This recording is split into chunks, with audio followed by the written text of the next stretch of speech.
Hello, and welcome back to another episode of the Western Canon Challenge, where we are reading the entirety of the Western literary canon out loud. Today we are finishing up the rest of Book 3 of The Will to Power, and we are up to Aphorism 815. And with that said, I'll get started. Concerning a reasonable mode of life. Relative chastity, a fundamental and shrewd caution in regard to erotica, even in thought, may be a reasonable mode of life, even in richly equipped and perfect natures.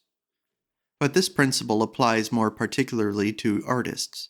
It belongs to the best wisdom of their lives. Wholly trustworthy voices have already been raised in favor of this view, e.g. Stendhal, Gautier, and Flaubert. The artist is perhaps in his way necessarily a sensual man, generally susceptible, accessible to everything, and capable of responding to the remotest stimulus or suggestion of a stimulus. Nevertheless, as a rule, he is in the power of his work, of his will to mastership, really a sober and often even a chaste man. His dominating instinct will have him so. It does not allow him to spend himself haphazardly. It is one and the same form of strength which is spent in artistic conception and in the sexual act. There is only one form of strength. The artist who yields in this respect, and who spends himself, is betrayed. By so doing, he reveals his lack of instinct, his lack of will in general. It may be a sign of decadence. In any case, it reduces the value of his art to an incalculable degree. 816. Compared with the artist, the scientific man, regarded as a phenomenon, is indeed a sign of a certain storing up and leveling down of life, but also of an increase of strength, severity, hardness, and willpower. To what extent can falsity and indifference towards truth and utility be a sign of youth, of childishness in the artist? Their habitual manner, their unreasonableness, their ignorance of themselves, their indifference to quote-unquote eternal values, their seriousness in play, their lack of dignity, clowns and gods in one, the saints and the rabble, imitation as an imperious instinct. Do not artists of ascending life and artists of degeneration belong to all phases? Yes. 817. Would any link be missing in the whole chain of science and art if woman and woman's work were excluded from it? Let us acknowledge the exception. It proves the rule, that woman is capable of perfection in everything which does not constitute a work, in letters and memoirs and the most intricate handiwork. In short, in everything which is not a craft, and just precisely because in the things mentioned woman perfects herself, because in them she obeys the only artistic impulse in her nature, which is to captivate. But what has woman to do with the passionate indifference of the genuine artist, who sees more importance in a breath, in a sound, in the merest trifle than in himself? Who with all his 5 fingers gropes for his most secret and hidden treasures? Who attributes no value to anything unless it knows how to take shape, unless it surrenders itself, unless it visualizes itself in some way? Art, as it is practiced by artists, do you not understand what it is? Is it not an outrage on all our pudeurs? Only in this century has woman dared to try her hand at literature. Toward the scribbling rabble, to speak with old Mirabeau. Woman now writes, she now paints, she is losing her instincts. And to what purpose, if any may put such a question? 818. A man is an artist to the extent to which he regards everything that inartistic people call form as the actual substance, as the principal thing. With such ideas, a man certainly belongs to a world upside down, for henceforward substance seems to him something merely formal, his own life included. 819. A sense for and a delight in nuances, which is characteristic of modernity, and that which is not general, runs counter to the instinct which finds its joy and its strength in grasping what is typical, like Greek taste in its best period. In this there is an overcoming of the plenitude of life. Restraint dominates, the peace of the strong soul which is slow to move and which feels a certain repugnance towards excessive activity is defeated. The general rule, the law is honored and made prominent. Conversely, the exception is laid aside, and shades are suppressed. All that which is firm, mighty, solid, life resting on a broad and powerful basis, concealing its strength, this pleases, i.e., it corresponds with what we think of ourselves. 820. In the main, I am much more in favor of artists than any philosopher that has appeared hitherto. Artists, at least, did not lose sight of the great course which life pursues. They loved the things of this world. They loved their senses. To strive after quote-unquote spirituality, in cases where this is not pure hypocrisy or self-deception, seems to me to be either a misunderstanding, a disease, or a cure. I wish myself, and those who live without the troubles of a puritanical conscience, and who are able to live in this way, an ever greater spiritualization and multiplication of the senses. Indeed, we would fain be grateful to the senses for their subtlety, power, and plenitude, and on that account offer them the best we have in the way of spirit. What do we care about priestly and metaphysical anathemas upon the senses? We no longer require to treat them in this way. It is a sign of well-constitutedness when a man like Goethe clings with ever greater joy and heartiness to the things of this world. In this way he holds firm to the grand concept of mankind, which is that man becomes the glorifying power of existence when he learns to glorify himself. 821. Pessimism in art? The artist gradually learns to like for their own sake those means which bring about the condition of aesthetic elation, extreme delicacy and glory of color, definite delineation, quality of tone, distinctness where in normal conditions distinctness is absent. All distinct things, all nuances, insofar as they recall extreme degrees of power, which give rise to intoxication, kindle this feeling of intoxication by association. The effect of works of art is the excitation of the state which creates art, of aesthetic intoxication. The essential feature in art is its power of perfecting existence, its production of blessing and plenitude. Art is essentially the affirmation, the blessing, and the deification of existence. What does a pessimistic art signify? Is it not a contradictio? Yes.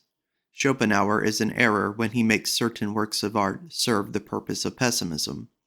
Tragedy does not teach resignation.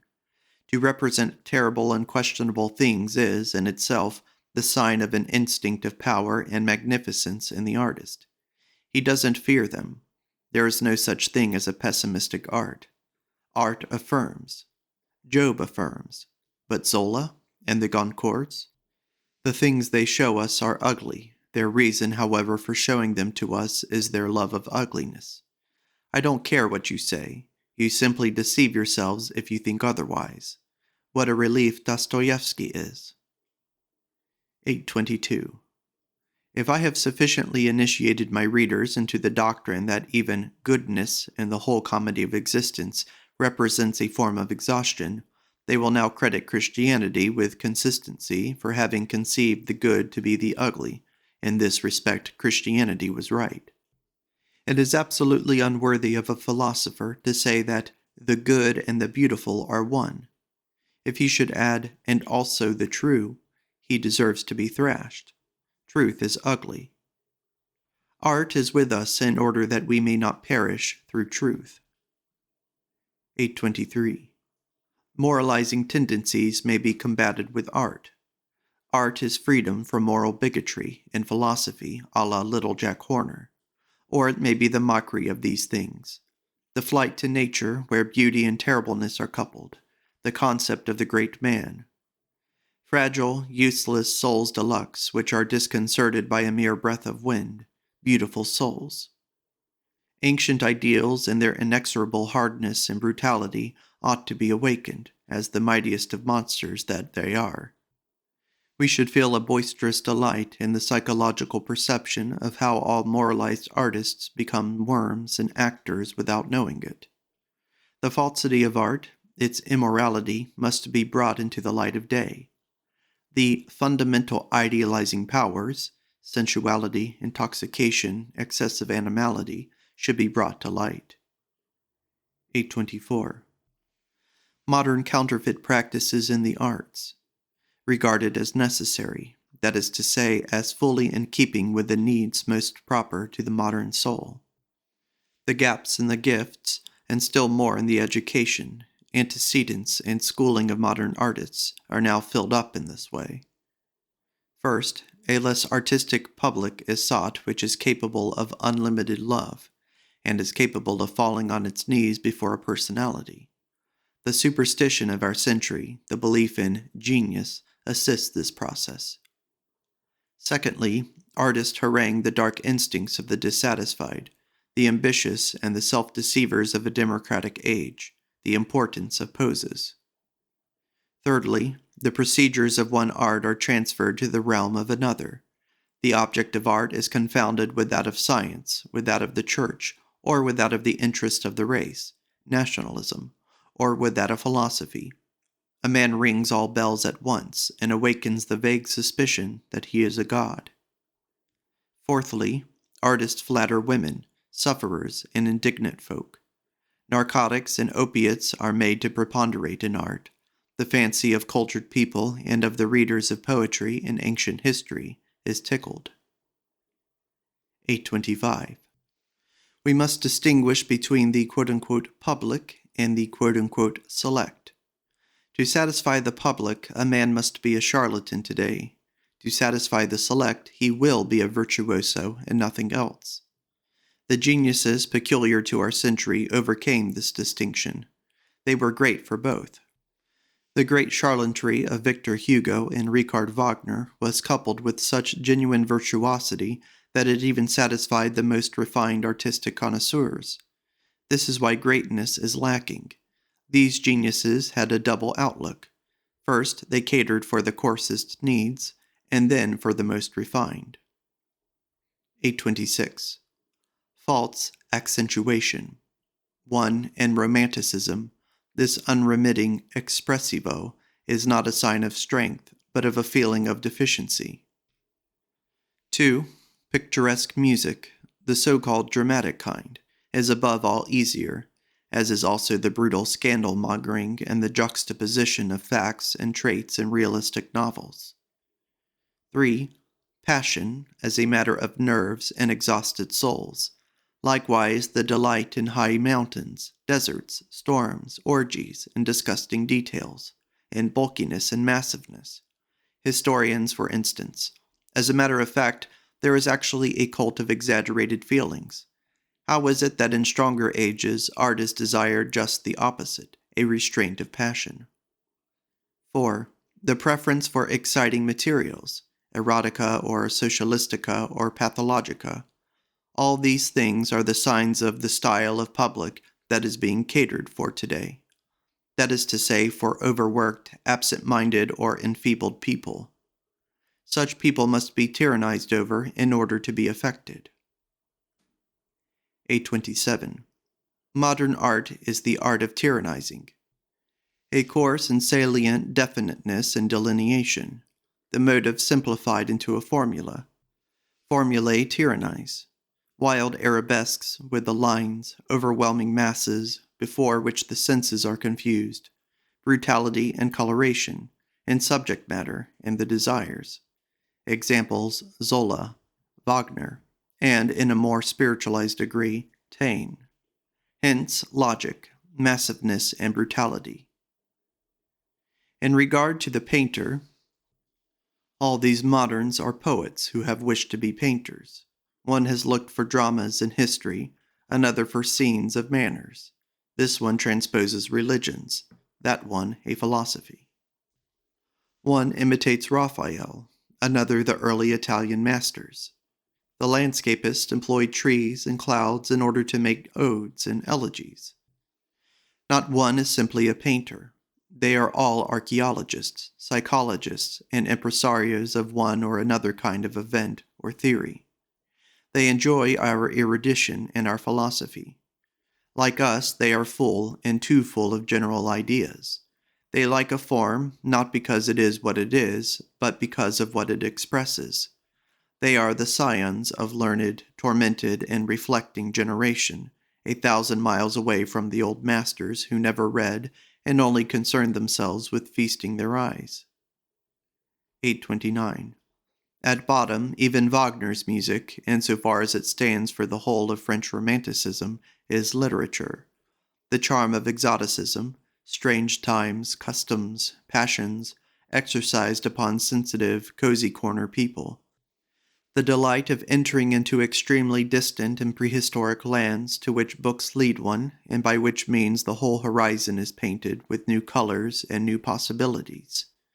Dreams of still more distant and unexploited worlds, disdain of the boulevards. For nationalism, let us not deceive ourselves, is also only a form of exoticism. Romantic musicians merely relate what exotic books have made of them. People would fain experience exotic sensations and passions according to Florentine and Venetian taste. Finally, they are satisfied to look for them in an image. The essential factor is the kind of novel desire, the desire to imitate, the desire to live as people have lived once before in the past, and the disguise and dissimulation of the soul. Romantic art is only an emergency exit from defective reality. The attempt to perform new things, revolution, Napoleon. Napoleon represents the passion of new spiritual possibilities, of an extension of the soul's domain. The greater the debility of the will, the greater the extravagances and the desire to feel, to represent, and to dream new things. The result of the excesses which have been indulged in, an insatiable thirst for unrestrained feelings. Foreign literatures afford the strongest spices. 830.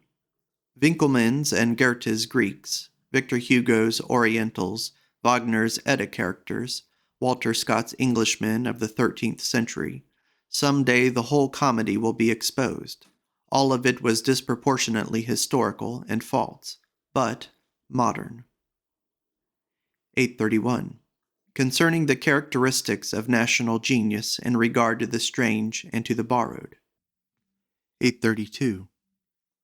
The Jews, with Heinrich Heine and Offenbach, approached genius in the sphere of art. The latter was the most intellectual and most high-spirited satyr, who as a musician abided by great tradition, and who for him who has something more than ears is a real relief after the sentimental and at bottom degenerate musicians of German Romanticism. 833. Offenbach. Trench music imbued with Voltaire's intellect, free, wanton, with the slight sardonic grin, but clear and intellectual almost to the point of banality. Offenbach never titivates, and free from the affectations of morbid or blonde Viennese sensuality. 834.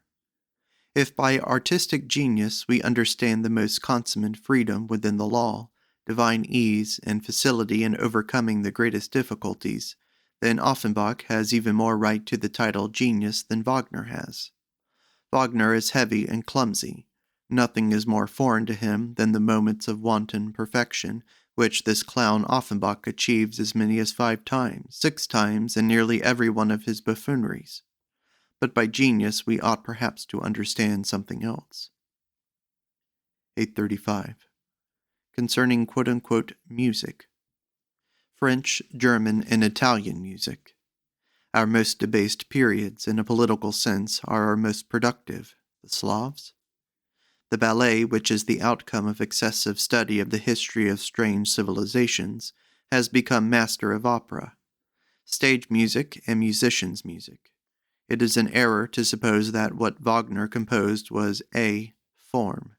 It was rather formless. The possibilities of dramatic constructions have yet to be discovered. Rhythm. Expression at all costs, harlotry and instrumentation, all honor to Heinrich Schütz, all honor to Mendelssohn. In them we find an element of Goethe, but nowhere else. We also find another element of Goethe coming to blossom in Rahel, a third element in Heinrich Heine. 836. Descriptive music leaves reality to work its effects alone. All these kinds of art are easier and more easy to imitate. Poorly gifted people have recourse to them. The appeal to the instincts, suggestive art. 837. Concerning our modern music. The decay of melody, like the decay of ideas and of the freedom of intellectual activity, is a piece of clumsiness and obtuseness, which is developing itself into new feats of daring and even into principles. In the end, man has only the principles of his gifts, or of his lack of gifts. Quote-unquote dramatic music, nonsense. It is simply bad music. Feeling and passion are merely substitutes when lofty intellectuality and the joy of it, e.g. Voltaire's, can no longer be attained. Expressed technically, feeling and passion are easier. They presuppose a much poorer kind of artist. The recourse to drama betrays that an artist is much more a master in tricky means than in genuine ones. Today we have both dramatic painting and dramatic poetry, etc. 838. What we lack in music is an aesthetic which would impose laws upon musicians and give them a conscience. And as a result of this, we lack a real contest concerning principles. For as musicians, we laugh at Herbart's velleities in this department just as heartily as we laugh at Schopenhauer's. As a matter of fact, tremendous difficulties present themselves here. We no longer know on what basis to found our concepts of what is exemplary, masterly, perfect. With the instincts of old loves and old admiration, we grope about in a realm of values, and we almost believe that is good which pleases us. I am always suspicious when I hear people everywhere speak innocently of Beethoven as a classic. What I would maintain, and with some 70, is that in other arts a classic is the very reverse of Beethoven. But when the complete and glaring dissolution of style, Wagner's so-called dramatic style, is taught and honored as exemplary, as masterly, as progressive, then my impatience exceeds all bounds. Dramatic style in music, as Wagner understood it, is simply renunciation of all style whatever. It is the assumption that something else, namely drama, is 100 times more important than music. With it he accentuates attitudes. He is a poet. Finally, he made an appeal to beautiful feelings and heaving breasts, just as all the other theatrical artists have done, and with it all he converted women and even those whose souls thirst for culture to him. But what do women and the uncultured care about music? All these people have no conscience for art. None of them suffer when the first and fundamental virtues of an art are scorned and trodden upon in favor of that which is merely secondary, as ancilla dramaturgica. What good can come of all extension in the means of expression, when that which is expressed, art itself, has lost all its law and order? The picturesque pomp and power of tones, the symbolism of sound, rhythm, the color effects of harmony and discord, the suggestive significance of music, the whole sensuality of this art which Wagner made prevail, it is all this that Wagner derived, developed, and drew out of music. Victor Hugo did something very similar for language, but already people in France are asking themselves, in regard to the case of Victor Hugo, whether language was not corrupted by him, whether reason, intellectuality, and thorough conformity to law and language are not suppressed when the sensuality of expression is elevated to a high place. Is it not a sign of decadence that the poets in France have become plastic artists, and that the musicians of Germany have become actors and culture-mongers? 839. Today there exists a sort of musical pessimism, even among people who are not musicians. Who has not met and cursed the confounded youthlet who torments his piano until it shrieks with despair, and who single-handed heaves the slime of the most lugubrious and drabby harmonies before him? By so doing, a man betrays himself as a pessimist. It is open to question, though, whether he also proves himself a musician by this means. I, for my part, could never be made to believe it. Wagnerite pur sang is unmusical. He submits to the elementary forces of music very much as a woman submits to the will of the man who hypnotizes her. And in order to be able to do this, he must not be made suspicious, in rebus musicius et musicantibus, by a too severe or too delicate conscience. I said, very much as, but in this respect I spoke perhaps more than a parable. Let anyone consider the means which Wagner uses by preference when he wishes to make an effect, means which for the greater part he has first had to invent. They are appallingly similar to the means by which a hypnotist exercises his power, the choice of his movements, the general color of his orchestration, the excruciating evasion of consistency and fairness and squareness and rhythm, the creepiness, the soothing touch, the mystery, the hysteria of his, quote, unending melody, end quote, and is the condition to which the overture for Lohengrin, for instance, reduces the men, and still more the women in the audience, so essentially different from the somnambulistic trance.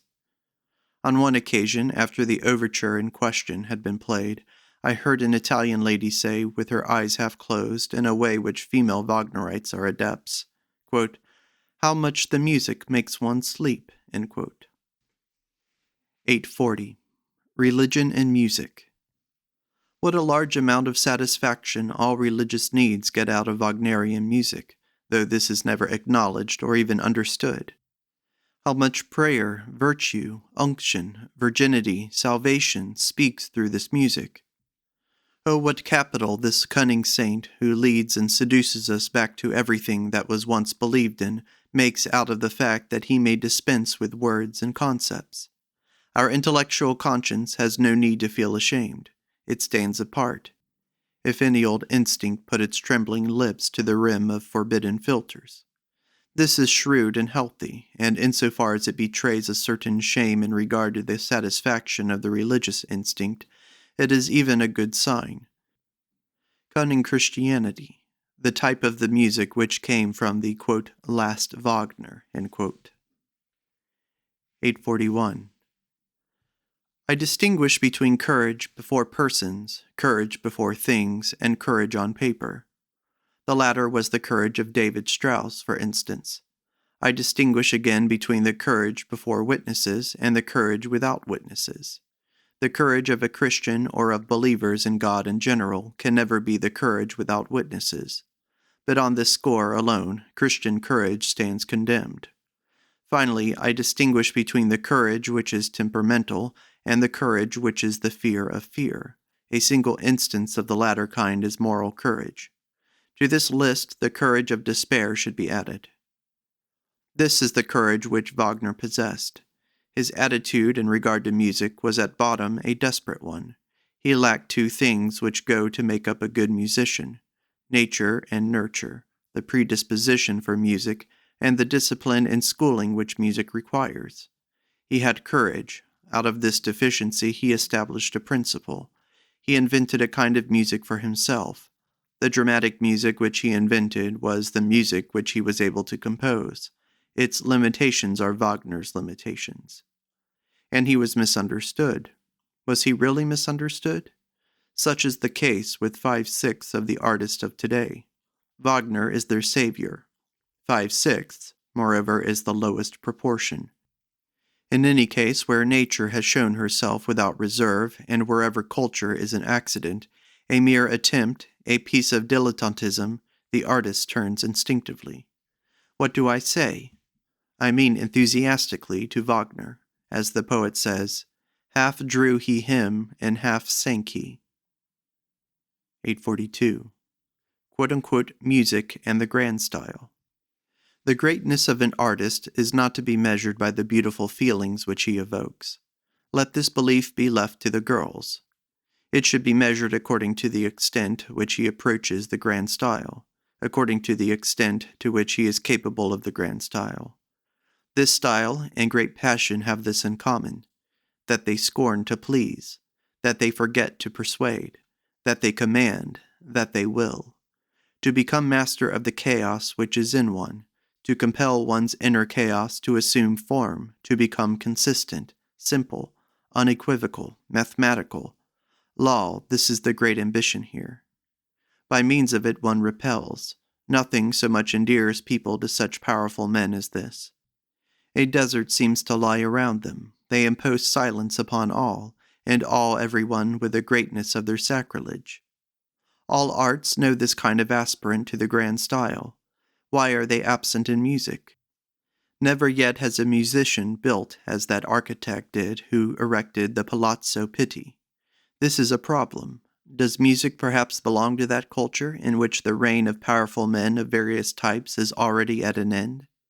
Is the concept grand style in fact a contradiction of the soul of music, of the woman in our music? With this I touch upon the cardinal question: how should all our music be classified? The age of classical taste knows nothing that can be compared with it. It bloomed when the world of the Renaissance reached its evening, when freedom had already bidden farewell to both men and their customs. Is it characteristic of music to be counter-Renaissance? Is music perchance the sister of the Baroque style, seeing that in any case they were contemporaries? Is not music, modern music, already decadence? I have put my finger before on this question, whether music is not an example of counter-Renaissance art, whether it is not the next of kin to the Baroque style, whether it has not grown in opposition to all classic taste, so that any aspiration to classicism is forbidden by the very nature of music. The answer to this most important of all questions of values would not be a very doubtful one if people thoroughly understood the fact that music attains to its highest maturity and plenitude as Romanticism, likewise as a reactionary movement against classicism. Mozart, a delicate and lovable soul, but quite 18th century even in his serious lapses. Beethoven, the first great Romanticist according to the French conception of Romanticism, just as Wagner is the last great Romanticist. Both of them are instinctive opponents of classical taste, of severe style, not to speak of grand in this regard. 843. Romanticism, an ambiguous question, like all modern questions. The aesthetic conditions are twofold: the abundant generous as opposed to the seeking and the desiring. 844. A romanticist is an artist whose great dissatisfaction with himself makes him productive, who looks away from himself and his fellows and sometimes, therefore, looks backwards. 845. Is art the result of dissatisfaction with reality, or is it the expression of gratitude for happiness experienced? In the first case, it is romanticism. In the second, it is the glorification and dithraeum, in short, apotheosis art. Even Raphael belongs to this, except for the fact that he was guilty of the duplicity of having defied the appearance of the Christian view of the world. He was thankful for life precisely where it was not exactly Christian. With the moral interpretation of the world is insufferable. Christianity was the attempt to overcome the world with morality, i.e., to deny it. In praxis, such a mad experiment, an imbecile elevation of man above the world, could only end in the beglooming, the dwarfing, and the impoverishment of mankind. The only kind of man who gained anything by it, who was promoted by it, was the most mediocre, the most harmless and gregarious type. Homer as an apotheosis artist, Rubens also. Music has not yet had such an artist. The idealization of the great criminal, the feeling for his greatness, is Greek. The depreciation, the slander, the contempt of the sinner is Judeo-Christian. 846. Romanticism and its opposite. In regard to all aesthetic values, I now avail myself of this fundamental distinction. In every individual case, I ask myself, has hunger or has superabundance been creative here? At first, another distinction might perhaps seem preferable. It is far more obvious, e.g., the distinction which decides whether a desire for stability, for eternity, for being, or whether a desire for destruction, for change, for becoming, has been the cause of creation. But both kinds of desire, when examined more closely, prove to be ambiguous, and really susceptible of interpretation only according to that scheme already mentioned, and which I think is rightly preferred. The desire for destruction, for change, for becoming, may be the expression of an overflowing power pregnant with the promises for the future. My term for this, as is well known, is Dionysian. It may, however, also be the hate of the ill-constituted, of the needy and of the psychologically botched, that destroys and must destroy, because such creatures are indignant at and annoyed by everything lasting and stable. The act of immortalizing can, on the other hand, be the outcome of gratitude and love. An art which has this origin is always an apotheosis art, dithyrambic, as perhaps with Rubens, happy as perhaps with Hafitz, bright and gracious, and shedding a ray of glory over all things, as in Goethe. But it may also, however, be the outcome of the tyrannical will of the great sufferer who would make the most personal, individual, and narrow trait about him the actual idiosyncrasy of his pain, in fact into a binding law and imposition, and who thus wreaks his revenge upon all things by stamping, branding, and violating them with the image of his torment. The latter case is romantic pessimism in its highest form, whether this be Schopenhauerian voluntarism or Wagnerian music. 847. It is a question whether the antithesis, classic and romantic, does not conceal that other antithesis, the active and the reactive. 848. In order to be a classic, one must be possessed of all the strong and apparently contradictory gifts and passions, but in such a way that they run in harness together, and culminate simultaneously in elevating a certain species of literature or art or politics to its height and zenith. They must not do this after that elevation has taken place. They must reflect the complete state, either of a people or of a culture, and express its most profound and most secret nature, at a time when it is still stable and yet not discolored by the imitation of foreign things, or when it is still dependent, not a reactive but a deliberate and progressive spirit, saying yea in all circumstances, even in its hate. Quote, and does not the highest personal value belong thereto? End quote. It is worth considering whether moral prejudices do not perhaps exercise their influence here, and whether great moral loftiness is not perhaps a contradiction of the classical, whether the moral monsters must not necessarily be romantic in word and deed. Any such preponderance of one virtue over others, as in the case of the moral monster, is precisely what with the most hostility counteracts the classical power and equilibrium, supposing a people manifested this moral loftiness, and were classical notwithstanding. We should have to conclude boldly that they were also on the same high level in immorality. This was perhaps the case with Shakespeare, provided that he was really Lord Bacon. 849. Concerning the future, against the romanticism of great passion, we must understand how a certain modicum of coldness, lucidity, and hardness is inseparable from all classical taste. Above all, consistency, happy intellectuality, the three unities, concentration, hatred of all feeling, of all sentimentality, of all esprit, hatred of all multiformity, of all uncertainty, evasiveness, and of all nebulosity, as also of all brevity, finicking, prettiness, and good nature. Artistic formulae must not be played with. Life must be remodeled so that it should be forced to formulate itself accordingly. It is really an exhilarating spectacle which we have only learned to laugh at quite recently, because we have only seen through it quite recently.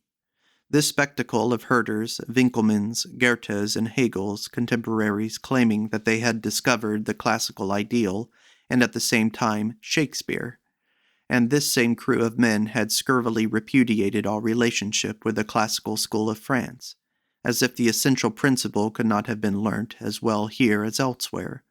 But what people wanted was nature and naturalness. Oh, the stupidity of it! It was thought that classicism was a kind of naturalness. Without either prejudice or indulgence, we should try and investigate upon what soil a classical taste can be evolved. The hardening, the simplification, the strengthening, and the bedeviling of man are inseparable from classical taste. Logical and psychological simplification, a contempt of detail, of complexity, of obscurity. The Romanticists of Germany do not protest against classicism, but against reason, against illumination, against taste, against the 18th century. The essence of Romantico-Wagnerian music is the opposite of the classical spirit. The will to unity, because unity tyrannizes, e.g., the listener and the spectator, but the artist's inability to tyrannize over himself where it is most needed, that is to say, in regard to the work itself, in regard to knowing what to leave out, what to shorten, what to clarify, what to simplify. The overwhelming by means of masses. Wagner, Victor Hugo, Zola, Taine. 850. The nihilism of artists. Nature is cruel in her cheerfulness, cynical in her sunrises. We are hostile to emotions. We flee thither where nature moves our senses and our imagination, where we have nothing to love, where we are not reminded of the moral semblances and delicacies of this northern nature, and the same applies to the arts. We prefer that which no longer reminds us of good and evil.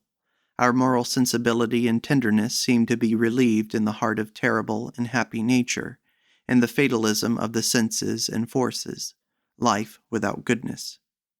Great well-being arises from contemplating nature's indifference to good and evil. No justice in history, no goodness in nature.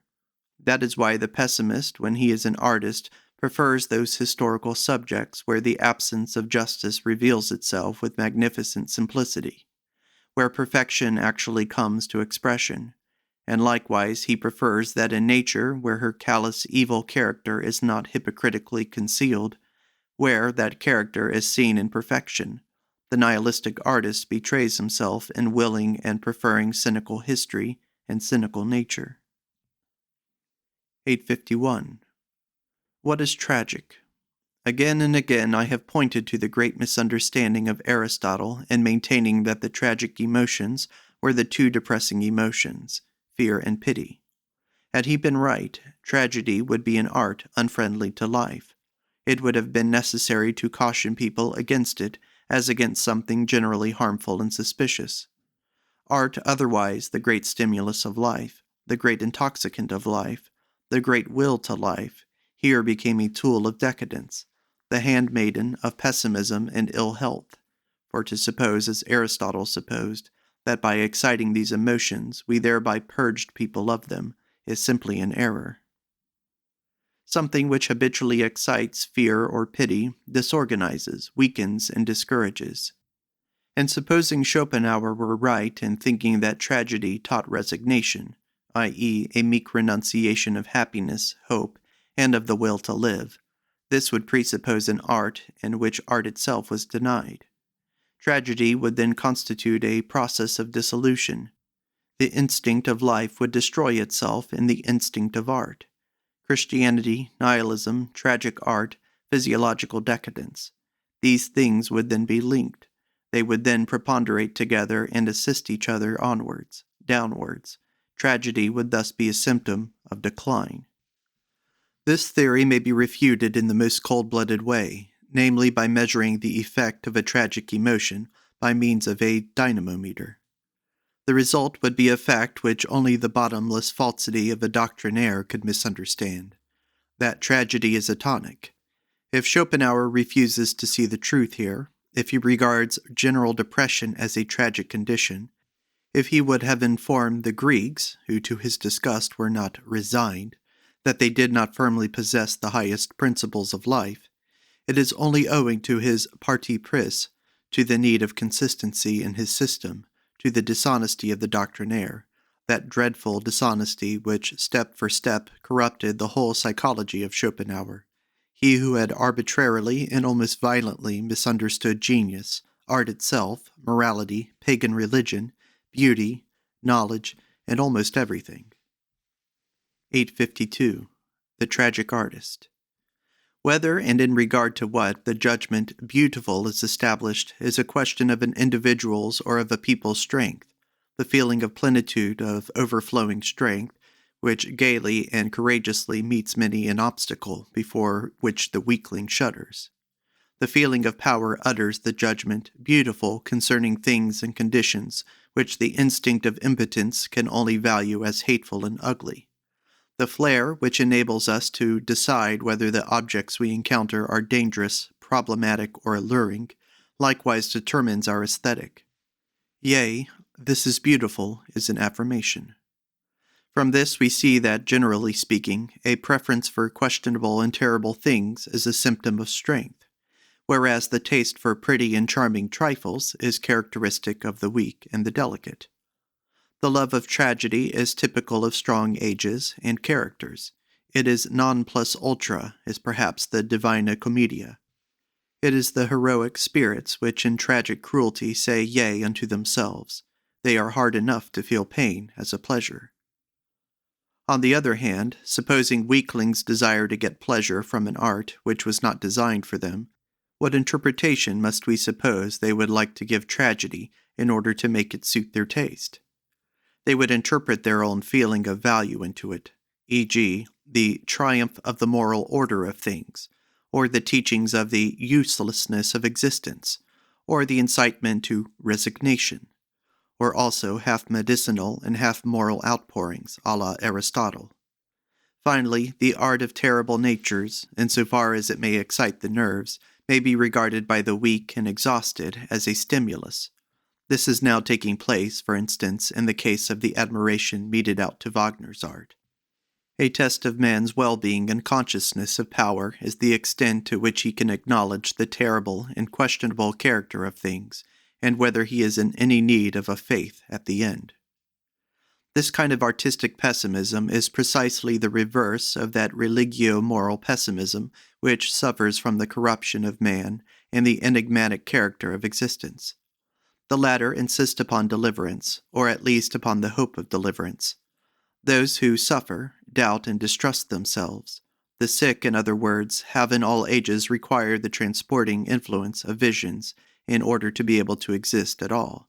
The notion blessedness arose in this way.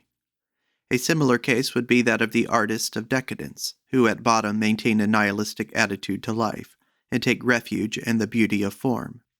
In those select cases in which nature is perfect, in which she is indifferently great and indifferently beautiful, the love of the beautiful may thus be something very different from the ability to see or create the beautiful.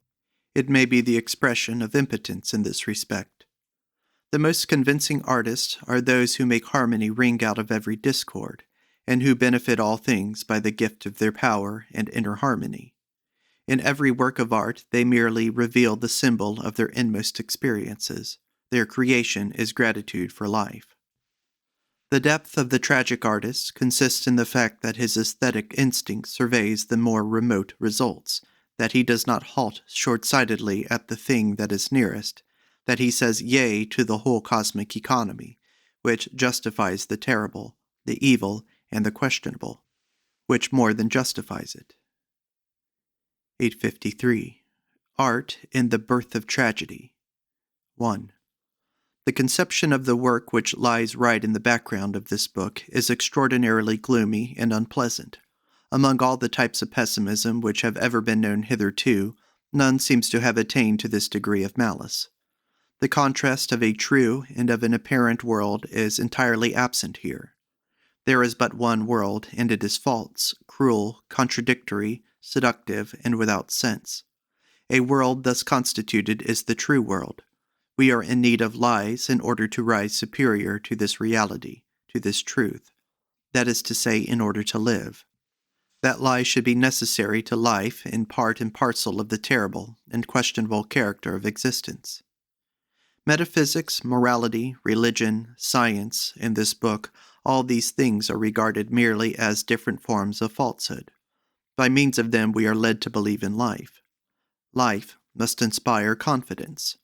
The task which this imposes upon us is enormous. In order to solve this problem, man must already be a liar in his heart, but he must above all else be an artist. And he is that. Metaphysics, religion, morality, science, all these things are but the offshoot of his will to art, to falsehood, to a flight from truth, to a denial of truth. This ability, this artistic capacity par excellence of man, thanks to which he overcomes reality with lies, is a quality which he has in common with all other forms of existence. He himself is indeed a piece of reality, of truth, of nature. How could he help being also a piece of genius and prevarication? The fact that the character of existence is misunderstood is the profoundest and the highest secret motive behind everything relating to virtue, science, piety, and art. To be blind to many things, to see many things falsely, to fancy many things. Oh, how clever man has been in those circumstances in which he believed he was anything but clever. Love, enthusiasm, God, are but subtle forms of ultimate self-deception. They are but seductions to life and to the belief in life. In those moments when man was deceived, when he had befooled himself, and when he had believed in life, oh, how his spirit swelled within him! Oh, what ecstasies he had! What power he felt, and what artistic triumphs in the feeling of power! Man had at once become master of matter, master of truth. And whenever man rejoices, it is always in the same way. He rejoices as an artist. His power is his joy. He enjoys falsehood as his power. 2. Art and nothing else. Art is the great means of making life possible, the great seducer to life, the great stimulus of life. Art is the only superior counteragent to all will to the denial of life. It is par excellence the anti-Christian, the anti-Buddhistic, the anti-nihilistic force. Art is the alleviation of the seeker after knowledge, of him who recognizes the terrible and questionable character of existence and who will recognize it, of the tragic seeker after knowledge. Art is the alleviation of the man of action, of him who not only sees the terrible and questionable character of existence, but also lives it, will live it, of the tragic and warlike man, the hero. Art is the alleviation of the sufferer, as the way to states in which pain is willed, is transfigured, is deified, where suffering is a form of great ecstasy. 3. It is clear that in this book, pessimism, or better still, nihilism, stands for truth. But truth is not postulated as the highest measure of value, and still less as the highest power. The will to appearance, to illusion, to deception, to becoming and to change, to objective deception, is here regarded as more profound, as more primeval, as more metaphysical than the will to truth, to reality, to appearance. The latter is merely a form of the will to illusion. Happiness is likewise conceived as more primeval than pain, and pain is considered as conditioned, as a consequence of the will to happiness, of the will to becoming, to growth, to forming, i.e. to creating. In creating, however, destruction is included. The highest state of yea-saying to existence is conceived as one from which the greatest pain may not be excluded, the tragico-Dionysian state. 4.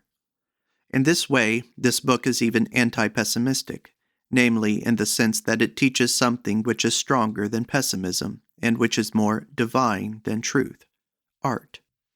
Nobody, it would seem, would be more ready seriously to utter a radical denial of life, an actual denial of action, even more than a denial of life, than the author of this book. Except that he knows, for he has experienced it, and perhaps experienced little else, that art is of more value than truth. Even in the preface, in which Richard Wagner is, as it were, invited to join with him in conversation, the author expresses this article of faith, this gospel for artists. Quote, "Art is the only task of life. Art is the metaphysical activity of life." End quote. This is the end of Book 3 of The Will to Power by Friedrich Nietzsche. Thank you for listening.